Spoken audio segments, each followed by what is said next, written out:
Seja muito bem-vindo, seja muito bem-vinda ao Very Young Learns Podcast. Aqui vamos mostrar que é possível ensinar inglês em casa para crianças de 3 a 6 anos de idade. Eu sou Marcelo Fernandes E eu sou Roberta Maldonado. e no episódio de hoje vamos explicar com um pouco mais de detalhe o que é o projeto Very Young Learners.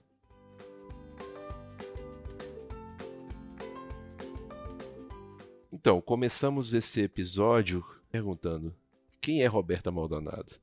Desde quando começou sua paixão por ensinar? Oi, Marcelo. Oi, gente. Eu sou professora desde que eu me entendo por gente. Muito pequena eu sempre brincava de dar aula e meu irmão, aos 4 anos de idade, me deu a primeira oportunidade de ensinar de verdade alguma coisa para alguém. Ele ia numa escolinha, já tinha uma semana que ele estava nessa escolinha e eu fui buscá-lo. Eu tinha 10 anos de idade na época, 9,5, assim. Fui buscá-lo, encontrei ele chateado atrás da porta. Cheguei em casa decidida que ele não voltaria mais para essa escola e dei um ultimato para minha mãe. Falei, eu vou ensinar meu irmão a ler e a escrever e a contar e ele não precisa mais voltar nessa escola. Ela achou interessante, me deu um quadro negro e alguns meses mais tarde ele já lia. E foi uma experiência muito intuitiva. E desde então, por mais que eu tenha experimentado outras profissões, eu sempre volto e acabo sempre me dedicando e estudando para ser professora. Então, desde quando você dá aula oficialmente, assim, como professora mesmo? Oficialmente, desde os 13 anos de idade, eu dou aula de reforço. Antes disso, eu dava aula em casa para os meus primos, né? Sempre tinha um que precisava de uma força em matemática ou em português. Remunerado. Nem sempre, não. Era mais por vocação mesmo. Mas começou a ser remunerado com 13, foi 1 ano e meio, 2 anos. Isso tem muito tempo, né, Marcelo? Fica difícil lembrar. Numa escolinha de aula de reforço. Quais foram suas referências para se tornar professora? Quem seus mentores ou suas mentoras para falar assim, nossa, eu quero virar professora por causa dessa pessoa? Olha, eu tive muita sorte, porque professores muito cuidadosos e muito inspiradores passaram na minha vida. Eu frequento a escola desde os 3 anos de idade. Eu passava o dia na escola. Então, essas pessoas eram os meus exemplos, né? Passava os fins de semana com os meus pais, claro, mas era o dia a dia ali, observando aquelas pessoas. E muitos fins de semana eu também passava na casa da minha tia Nilce, que tinha 3 filhos, tem 3 filhos, e ela tinha um método muito montessoriano. Eu via de muita independência, tinha uma sala lá com livros e com brinquedos, eu achava aquilo bem interessante. E o jeito que ela falava com os meninos, e aquilo me marcou muito. Eu me lembro bem disso, que era um pouco diferente, inclusive, de algumas outras professoras que eram um pouco mais, né, se impunham mais, com mais força, vamos dizer. Ela tinha uma doçura e um cuidado, um respeito muito grande. Então, eu acho que a tia Nilce foi um exemplo forte para mim, para me tornar professora. E você chegou a cursar magistério ou não? Quais são suas... como você se especializou nessa área? Olha, eu fiz vestibular para letras espanhol, lá em Montes Claros. Eu sou do norte de Minas. Na Unimontes, a Faculdade Estadual de Montes Claros, fiz parte da 2ª turma de letras espanhol. Estudei 2 anos, mas as coisas mudaram e eu fui para Londres. Em Londres, eu segui estudando estudos da Espanha e da América Latina, né? Literatura, arquitetura, a língua em si, na Universidade de Londres, na Birkbeck College, porque são várias faculdades que fazem parte da Universidade de Londres, e eu estudava e trabalhava ao mesmo tempo, e assim foi pelos os meus primeiros 5 anos de vida na Inglaterra. Depois desse curso, durante esse curso eu trabalhei como babá, decidi fazer uma especialização em pedagogia montessoriana. Isso porque eu trabalhei de assistente numa escola montessoriana e fiquei encantada pelo método. E fui fazer esse curso. Logo em seguida comecei a trabalhar, né? Fui trabalhar em uma outra escola, um pouco diferente, e por aí foi. E lá em Londres, você chegou a trabalhar com outras coisas, né? Que não relacionadas a ser professora ou a ensino em geral. Bom, eu nunca parei de estudar o tempo que eu estive em Londres. Meu último curso foi um mestrado em ensino de inglês para estrangeiros. Mas, do ponto de vista profissional, eu trabalhei como funcionária pública por 2 anos e meio.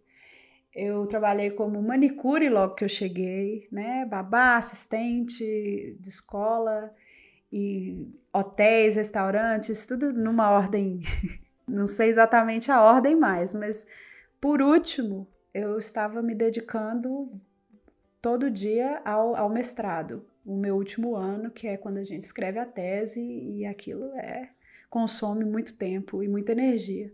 Mas você teve uma banda também. Ah, sim, a Rio Jazz. Eu fazia parte de um trio de bossa nova e jazz. A gente tocou juntos por 8 anos. E quem já faz parte do programa Pais Professores já sabe que tem algumas musiquinhas aí que são cantadas por você, né? Eu cantei eu mesma, porque fui eu mesma que criei. Por que eu não posso cantar, né? Sim, não, mas eu cantei profissionalmente por 8 anos, fiz muitos eventos e foi uma experiência maravilhosa, especialmente de trabalho em equipe. Aplicou metodologia montessoriana na banda. Não precisava, eles eram todos diretores da banda. E aí depois você voltou para o Brasil, né? E por que dessa decisão de trocar a vida na Europa para voltar para o Brasil? O que aconteceu? Olha, Marcelo, ser professor é uma profissão, eu realmente acho que é mais que profissão, é uma missão, não é bem remunerada, eu acho que pelo trabalho que dá e pela constante busca de conhecimento que você precisa empreender, sabe, para ser professor, acaba que financeiramente não é bem remunerado, em lugar nenhum. Em lugar nenhum do mundo. Eu sei que tem certos cargos, né? Professores universitários, às vezes você tem sua própria escola, e a coisa é diferente, mas em geral a gente trabalha muito e ganha pouco. E por isso eu pensei muitas vezes em sair, em largar o magistério. Eu sempre acabava voltando, porque realmente me gratifica muito. Não tem nada que eu tenha feito até hoje com profissão tenha sido tão gratificante e que eu me sinta tão útil quanto ensinando. E quando eu terminei o meu mestrado, eu vi que eu precisava voltar para o ensino, mas é que eu queria fazer isso de uma forma ainda mais significativa. Eu queria levar para o Brasil, né, o que eu tinha aprendido. Eu sabia que no Brasil eram poucas as escolas montessorianas, ainda poucas as escolas bilíngues, e que quando essas existiam, elas eram em áreas, né, em bairros ricos, as crianças, de forma geral, não tinham acesso a isso. E eu pensei em levar um pouquinho disso para as crianças com menos condição financeira. Como foi sua volta no ponto de vista profissional? Você já chegou trabalhando em escolas? Eu cheguei com esse sonho de criar o meu projeto. Não pensei em criar uma escola logo de cara, não, que eu sei que empreender no Brasil não é para iniciar, não é para amadores. Né? Eu estava chegando da Inglaterra, onde as coisas eram mais fáceis, se você pensar do ponto de vista de segurança, né? Eu, uma mulher, sem carro, sozinha, queria andar a pé para todo lado, coisas assim que quando você muda, você vê que faz toda a diferença. Então eu consegui, perto de onde eu morava, em Belo Horizonte, que eu voltei para Belo Horizonte, uma escola que me disponibilizou uma sala para começar o meu projeto de ensinar inglês usando a metodologia montessoriana. Eu já tinha o kit, tinha importado o kit básico montessoriano, né, que são várias atividades de madeira e tal, e as crianças já eram clientes da escola e os pais gostaram da ideia e mandavam essas crianças para mim na parte da manhã e a gente só falava inglês. Então, por um ano, eu fiz eu tive esse projeto que foi muito gratificante, mas extremamente cansativo, né? Porque 16 crianças para um professor com o método Montessori realmente não funciona. As crianças tinham idades diferentes, que é o método montessoriano, é o que prega, mas eu vi que eu precisava de ajuda. E, infelizmente, eu não tinha essa ajuda disponível, não tinha ninguém treinado na filosofia, na metodologia montessoriana, e a escola decidiu que não ia continuar, né? Com esse desenho, eu também percebi que não tinha como a gente continuar. Nesse meio tempo, eu também trabalhava na cultura inglesa, a escola de inglês excelente que tem em Belo Horizonte, no mundo todo, se não me engano, em vários países da América Latina, e foi uma experiência maravilhosa. Porque a cultura inglesa, ela é uma... Não é uma franquia. Não é uma marca, não é uma franquia, ela é um direito de uso, né?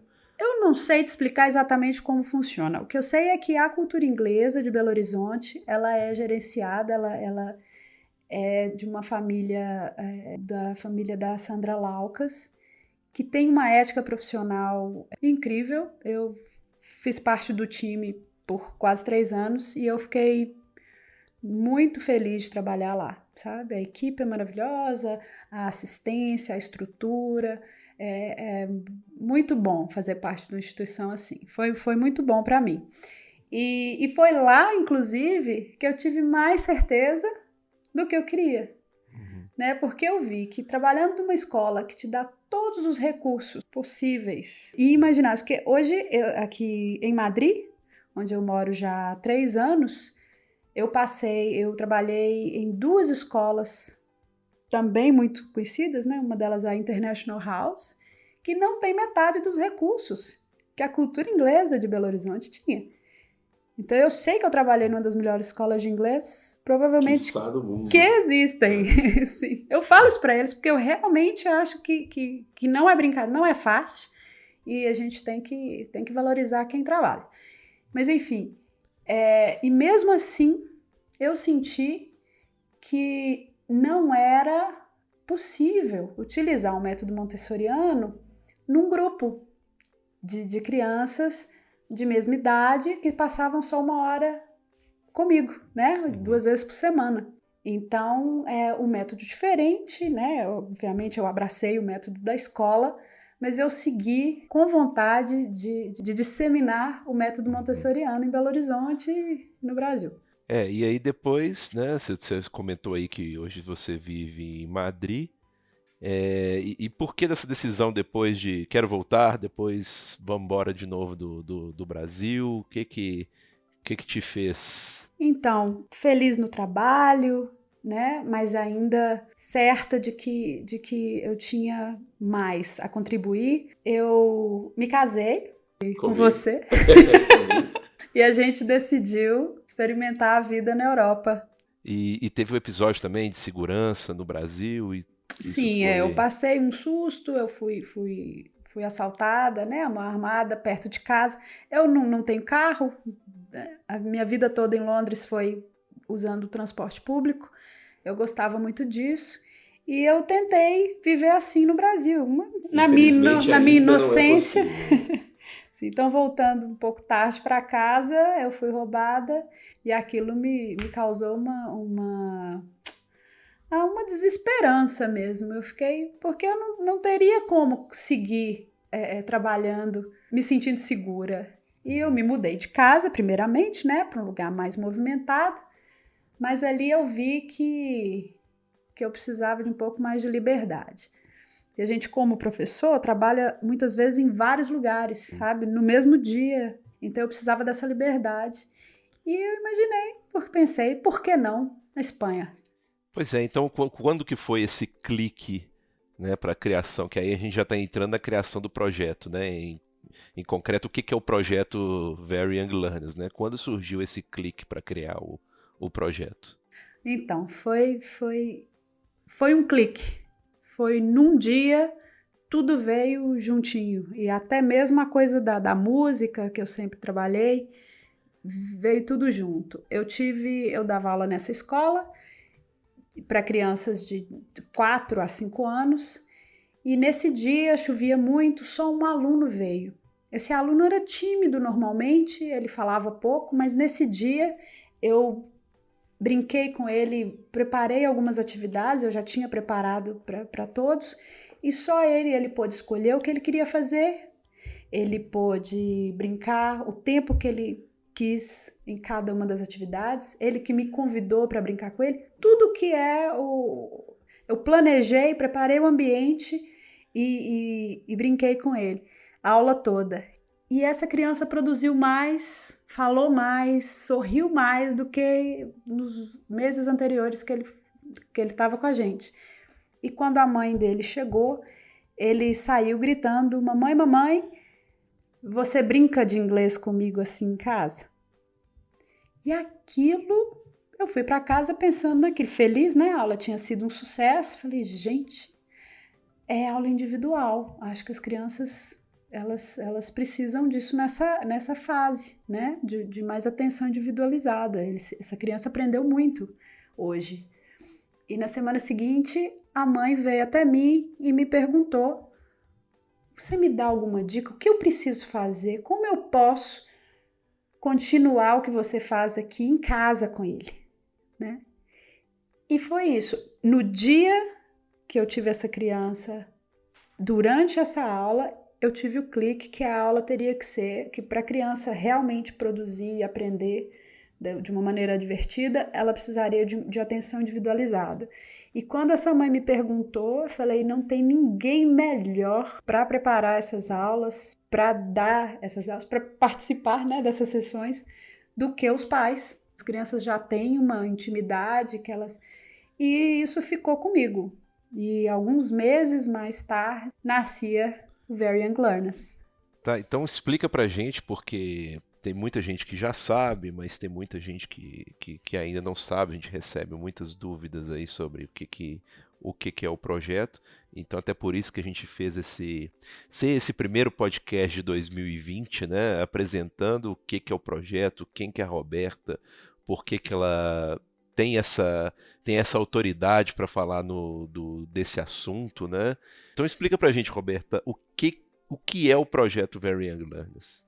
Olha, primeiramente, quem trabalha com criança sabe que a gente nunca é expert. Você aprende todo dia, cada criança tem o seu... te ensina uma coisa nova todo dia. A humildade, ela tem que estar em primeiro lugar, porque se a gente para de aprender, a gente para de ensinar.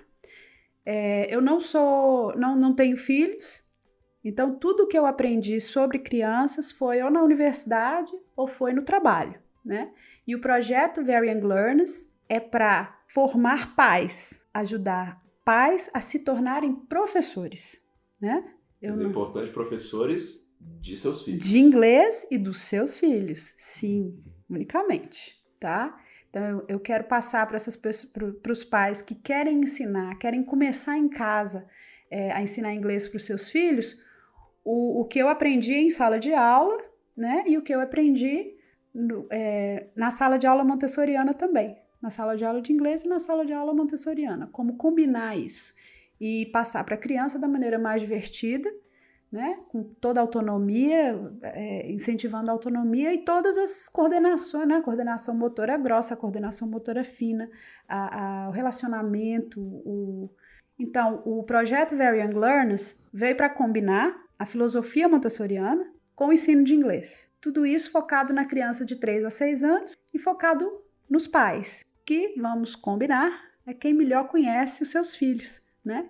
E se não conhece, talvez por falta de tempo, falta de convívio, vai ter a oportunidade de, durante essas sessões, conhecer mais e dividir com a criança esse momento tão divertido e encantador, na verdade. Você vê uma criança aprendendo uma segunda língua, né? Os pais já tiveram essa oportunidade de ver a criança aprendendo a primeira língua, a primeira palavra, o primeiro passo, e isso com o inglês também é muito gratificante. E é interessante frisar também que o projeto Very Young Learners, né, a partir de agora, né, nesse ano de 2020, que a gente está iniciando aí a todo vapor, Nós vamos disponibilizar gratuitamente, sempre toda semana. Nós vamos continuar com o podcast. O que nós estamos fazendo, quem ainda não ouviu, né, pode escutar desde o primeiro, tem uns assuntos muito interessantes. Em alguns podcasts nós fazíamos brincadeiras, né, para você, pai e mãe ensinar seus filhos, né, inglês em casa. Sim, para já começar a experimentar. Então, a partir dessa semana, nós vamos ter brincadeiras. Elas vão estar separadas do podcast, mas elas vão estar no nosso site. Então, você vai poder imprimir. A brincadeira vai estar com mais detalhe, muito melhor do que falar passo a passo. Sabe, Marcelo, muitas mães e pais me pediram para dar mais detalhes, Sim, né? Para escrever exatamente que palavras que eu usei, o material que eu usei. Então a gente fez isso profissionalmente. Então todas essas aulas que nós falamos nos podcasts anteriores, elas vão estar disponibilizadas no site. Né? Nós vamos começar essa semana com uma brincadeira, então toda semana vai ter uma brincadeira disponibilizada no site. Também alguns pais ainda não se sentem confortáveis para ensinar inglês pelo nível de inglês. Sim, então, nós também vamos, toda semana, 2 aulas para os pais, para que ele tenha também mais segurança, confiança, né? Confiança para ensinar inglês para os filhos. Sim, aulas com pronúncia, aulas de vocabulário, o vocabulário que a gente usa nos primeiros anos de ensino de inglês, né? Porque imagine, vamos dizer que você ensina seu filho, ajuda o seu filho com a tarefa de matemática. Muitas vezes você não se lembra mais daquele conteúdo, você precisa dar uma lidinha, uma olhadinha antes para ir ali ensinar o seu filho. Mesma coisa com o inglês, é bom revisar, né? Que por mais que você não precise ter um inglês avançado para ensinar o seu filho nesse método que eu sugiro, tá, gente? Nós não estamos falando de falar inglês com seu filho o tempo todo, tá? Não é assim que nós vamos chegar ao bilinguismo de acordo com esse método que eu desenvolvi.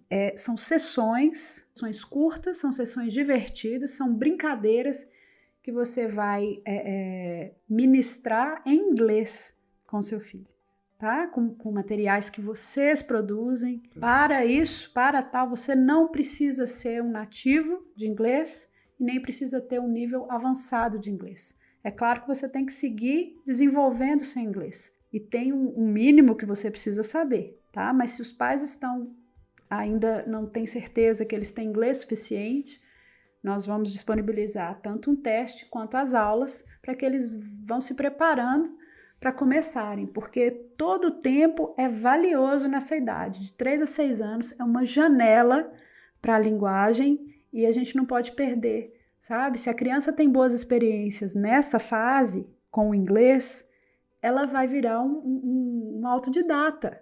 Ela gosta, ela vai ter confiança que ela pode aprender. E a bola tá com os pais. Mas olha, só para resumir, hein? Muita coisa vindo por aí. É isso aí, gente. Muito obrigado e até a próxima semana. Muito obrigada, gente. Até a próxima. Obrigada, Marcelo.